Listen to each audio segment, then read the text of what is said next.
पूज्य गुरुदेव को प्रणाम। आइए आज बात करते हैं कि गीता में एक श्लोक दिया गया है कि विषया विनिर्वर्तन्ते निराहारस्य देहिना अरसवर्जा रसोप्यस्य परम दृष्ट्वा निर्वर्तते। तो इसमें श्री कृष्ण जी कहते हैं कि जो व्यक्ति बीमार पड़ जाता है वह अपनी इच्छाओं की पूर्ति नहीं कर पाता, इस कारण उनसे परे रहता है, परंतु उसके मन में इच्छाएं बरकरार रहती हैं और समय आने पर फिर से जाग उठती है। उसका शरीर, उसकी इंद्रियां अशक्त रहने पर भी उसका मन सक्रिय रहता है और वह अपनी इच्छाओं की पूर्ति के लिए लालायित रहता है। लेकिन जो व्यक्ति परम पिता पर हमेशा ध्यान लगाए रहता है, उसकी न इच्छाएं रहती हैं और ना ही उनकी पूर्ति के लिए लालायित रहता है। उसी प्रकार जो व्यक्ति उपवास करता है वह खाने के प्रति अपनी लालसा को रोके रखता है, परंतु अगर थोड़ी सी भी इच्छा उसके मन में जग जाती है, उसका मन विचलित हो जाता है और वह अपनी मनपसंद चीज़ें खाने लगता है।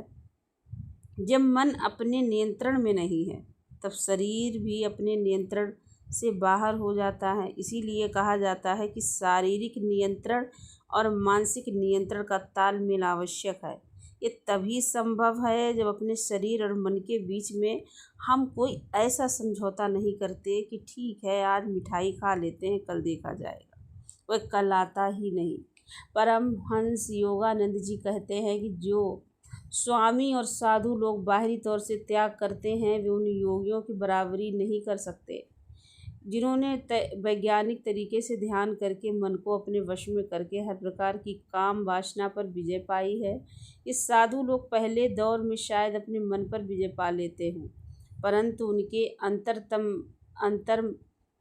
अंतरतम में इच्छाएं बरकरार रहती हैं और समय की ताक में बैठी रहती हैं। सहज मार्ग कहता है कि जले हुए बीज अंकुरित नहीं होते। इसीलिए यदि हम अपने मन में ईश्वरीय प्रेम से भर लें तो उसमें कोई और विचार न लाएं तो हम सांसारिक उलझनों से बच सकते हैं और जीवन सही तरीके में बिता पाएंगे। हमें संसार को छोड़कर जंगल में जाकर बैठने की कोई ज़रूरत नहीं है। अपने सांसारिक कर्तव्यों का पालन करते हुए अपने मन पर विजय पानी है और इसका एकमात्र उपाय ये है कि हम अपने मन के मालिक बने। मन का मालिक बनने के लिए हमें रोज़ नियमित रूप से ध्यान करना होता है और अपनी उस स्थिति को बरकरार रखना होता है। धन्यवाद।